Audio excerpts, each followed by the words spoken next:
Never yan gumalaw yung upper mo. Tingnan mo. Di ba? Di ba? Ito lang talaga. So, ito lang yung pinag-move natin. Kagat ka. Hanggang dyan na lang tayo. So, ang gagawin mo, i-extend mo dito itong tops dito sa panel. 3 Sige. Okay, ang dilim, di ba? O nakalimutan ko yung sakit ng elastics ko dahil dito.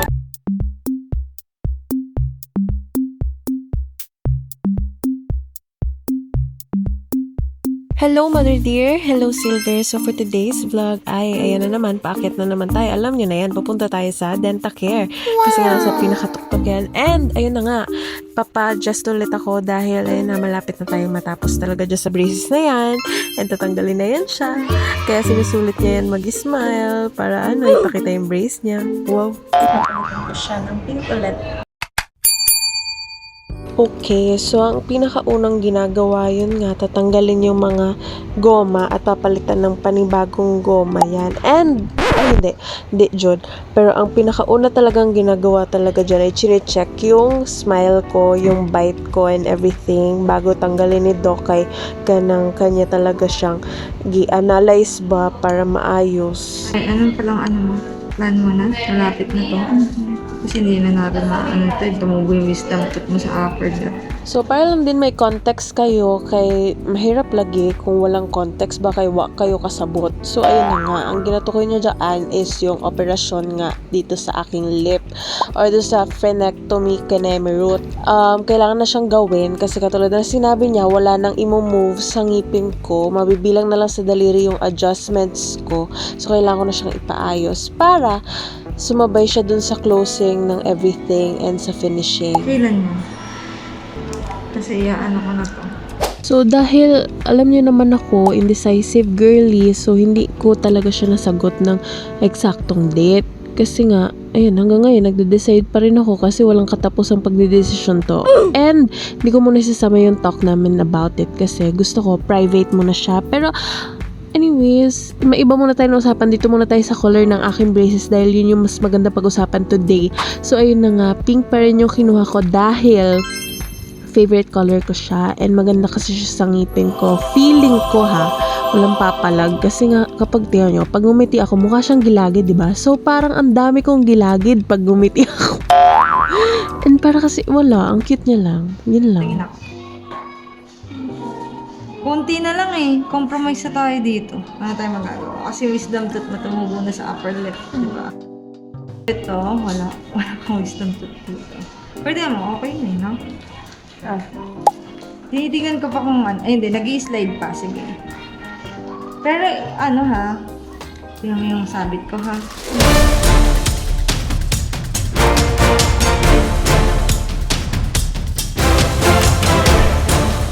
Malakas. Opo. Sobra. Wala akong may monkey ka pa ba doon? Hindi ko lang po sure Kagat ka. Okay, ganito yung sabit mo. Kailangan nandito sa in-between, Open. Huwag mo nga hayaan na pumatong dito. May patient akong ganun pumatong. Alam mo nangyari? Dito. Kailangan nandito siya. Okay? Alam mo kung bakit? Alam mo yung nangyari sa kanya? Umatras to. Umatras. Kaya, hindi siya pwedeng mangyari sa atin. Pag mo sa akin, tapos pwede mo ihinto. You can decide naman dun. Okay. Kailangan ko lang ma-correct pa yung mo. Konti pa. Kasi naglalaro pa siya Siyempre may guide pa rin tayo dito, no? Hindi pwedeng wala. Ano po ulit Monkey po. Set of facts. Okay. Siyempre yung guide pa rin natin. Para hindi tayo sumunod.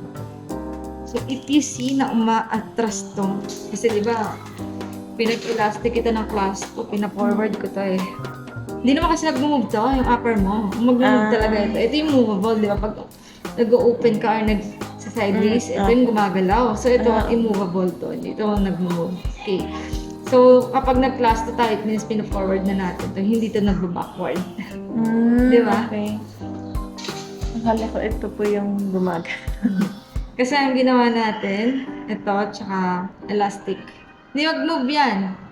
Kasi ito lang yung nag-move eh. Yan lang yung gumagalaw kapag kahit mag-sideways kayong grind ka, never yan gumalaw yung upper mo. Tingnan mo. Di ba? Di ba? Ito lang talaga. So, ito lang yung pinag-move natin. Kagat ka. So, hanggang dyan na lang tayo. Pero okay naman sa'yo, no? Compare sa dati. Ayun. Hanggang dyan na lang tayo. After that, once na pinalitan ko na siya ng, like, kapag nag-open close ka na, nag-midline na siya, check mo na lang din sa mirror. Kapag nag-midline na siya, tapos nasanay ka dun, kailangan kasi masanay ka ng ilang months dun, kaya lang bawal sumobra tayo. Pag sumobra tayo, medyo tatagilid ng konti, no? Okay. So, sobra, hindi na natin ibabalik yun, syempre. Actually, mas okay sa akin kung medyo makompromise yung midline mo, medyo tumagilid talaga siya ng konti para dito, sa side na to. Okay din naman to eh, kung medyo sumobra tayo ng konti. Pero wag lang aatras. Kaya laging i-check yung masasabitan natin. Sige, open ka ng konti. Nakikita mo ito pumapatong dyan. Check mo lagi yan, ha?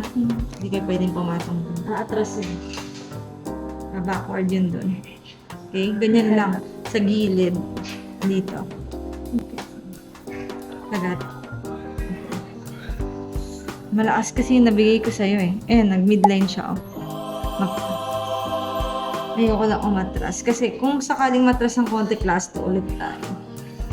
Buong month ko ito. Sabihan mo lang, pwede mo i-stop.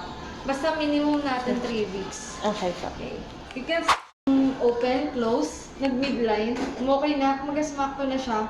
Yung fax elastic mo, extend mo na yun sa pangil. So, magiging 3 sa taas, 3 sa baba na fax. Kaya? Kasi hindi ka makakabalik eh. Kailangan eh. Paano So, ba ganito. itsura na? Hanggang... Oo. Diba after ng...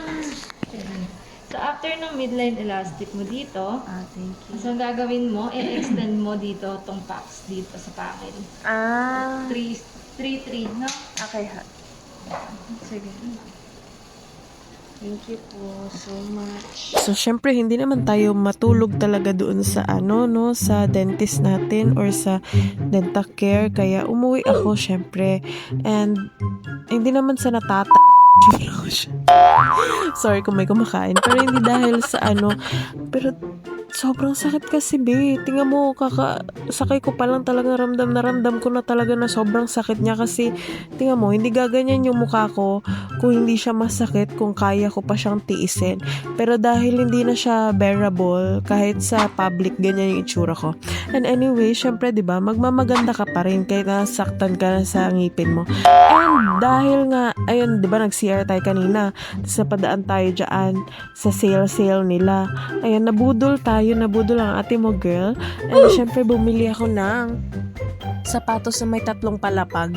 Kasi nga, gusto ko yung tumatangkad ako eh. Gusto ko yung may mga naaabot akong dati hindi ko naabot. Wow! So, ayan. Nagbili ako, pero hindi yan puro sa akin. Ito explanation. Okay, ang dilim, di ba? Wait lang, wala na ko ililinaw to. Ayan. Nag-vlog ako nung nakaraan, malinaw to. Pero ayan, di ba? Umalis ako may araw pa, umuwi ako ng gabi na. Pero success naman tayo kasi nakahanap na ako sa wakas ng rubber shoes ko. May rubber shoes na ako, guys. Mother dear, kompleto na. Okay na talaga ako, hindi na talaga. Hindi na talaga para gumastos. Tiyan mo, parang nalimos yung pera ko. Pero hindi naman to lahat sa akin kasi nagpasabay si Kyla, baby. Wow! So, ayun. See you sa bahay. And doon ko irereklamo. Nakalimutan ko yung sakit ng elastics ko dahil dito. Pero ayun. Bye! Okay, mother dear. Okay, guys. So, I'm home. And as you can see, sakit. Okay, medyo iba yung level niya. Hindi dahil sa halata naman na 3 at nadagdagan siya. Pero kasi, iba yung hatak neta, ha? Yan palang okay na ako eh. Solve na yung sakit eh. Ito. Kasi sobrang higpit niya, guys. And, ayan, kailangan natin siya gawin ng tama at ng maayos. Dahil, katulad ng sinabi ni Doc kanina, possible na pag hindi ko siya gawa ng maayos, yung ngipin ko, itong nasa baba, lilikod. Tapos, ano na itsura nun? Mas lalala yung overbite. So, kailangan natin siya ayusin ng paggawa. And, ayan, tayo nag-square sa gilid. And, ayun lang naman. Kung i-rate ko yung sakit niya, siguro mga 10/10. Pagkalapag pa lang ni Doc kanina, pagkasuot pa lang niya sa akin, alam ko na gumagalaw na agad siya. Nag-midline na agad siya, gabi, kasi sobrang sakit at sobrang higpit niya. Talagang gusto niya ganonin agad yung ngipin. So, ayan lang naman. Balitaan ko kayo next time, next vlog, kung ano yung magiging updates natin dito sa ating sa ating month na to. Bale, 2 months na lang. And then, tapos na tayo. Tatanggalin na yung braces natin. Puhon, lobby nawa ni God. And, okay na yung ngipin natin. Mag-retainer na lang tayo. Kaya, stay tuned din sa kung magpapa-opera tayo or no. So, ayun. See you in my next vlog.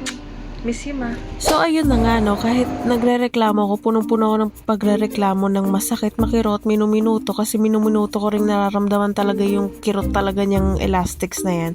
Ayan, kasunod na araw, after nung vlog ko kagabi, syempre pumasok tayo. Ayan, dahil matibay tayong nilalang at nagpunta tayo ng Avon. So, ayun lang, sinama ko lang din dito. Yun lang naman, and thank you for watching, and please, subscribe. See you on my next vlog.